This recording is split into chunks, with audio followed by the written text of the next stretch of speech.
Markets के अंदर confusion बनी हुई है और डिपेंड करता है कि मार्केट किस लेवल पर खुलती है, उसके बेस पर ही रेजिस्टेंस या सपोर्ट डिफाइन किया जाएगा। But the one thing is, if you are a trader who wants little bit longer journey in the sense, if you want to fetch more points in Nifty or Bank Nifty, so I think today is not the day, because आज consolidation रहने की ही संभावना है। So market 50 points के अंदर ही run up कर रही होगी, ऊपर या नीचे थोड़ा बहुत ही रहेगा।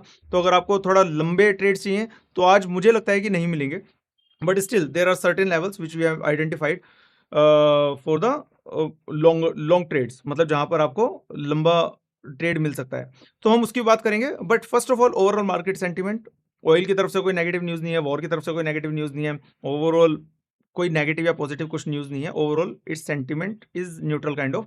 And FII is neutral type है and DIs are positive, but the option data is negative, थोड़ा वो नेगेटिव की तरफ है। बट द पॉइंट इज कि जितना नेगेटिव अभी है उससे ज्यादा नेगेटिव कितना होगा, अगर मार्केट ब्रेक डाउन करते हैं उससे ज्यादा तभी नेगेटिव होगा।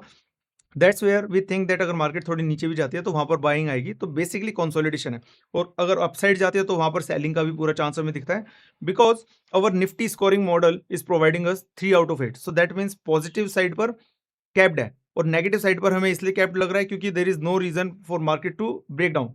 सो हो सकता है 0.5%, 0.3% इतना तो जा ही सकती है, फिर वहां से थोड़ी बाइंग भी आएगी। तो that's where we are saying that it's in consolidation zone still, किसी ना किसी दिन तो कंसोलिडेशन से बाहर निकलना पड़ेगा and then we will see those level. But today let's consider different levels at which we can expect Nifty to open, right? Because अभी निफ्टी स्पॉट इज 24,207 जो क्लोजिंग हुई है, CAS के बाद फिर से कंफ्यूजन है।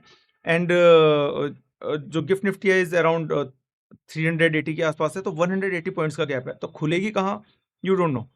Now let's consider if it opens above 24,250, अगर उसके ऊपर ओपन करती है then 24,230 is the level where you should attempt first buying. अगर उसके नीचे गिरती है देन 24,200 पर भी आपको बाइंग करनी है।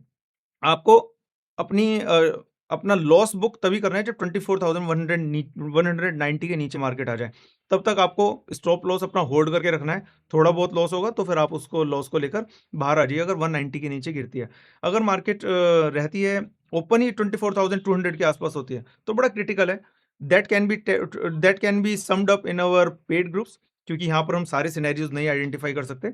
तो एग्जैक्टली कहाँ खुलेगा, 24,000 अगर 200 के नीचे खुलता है देन वी विल सी कि अगर 24,190 के नीचे टिका रहता है then we will do shorting at least once.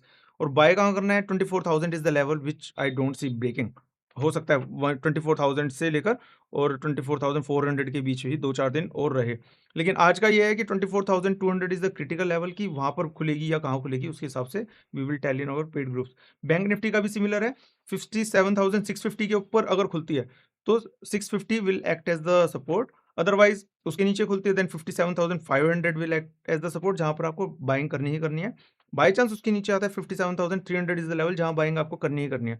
तो आपको अपना स्टॉप लॉस सिर्फ काटना है जब 57,300 के नीचे मार्केट आए, अदरवाइज नहीं आपको स्टॉप लॉस काटना। So that's how for investors it's all positive, I will say consolidation का जोन है, so it's a good time to invest. You can pick up good stocks like NBFCs and all, they're looking good to us, so you can go there and subscribe for detailed information where to buy, where to sell.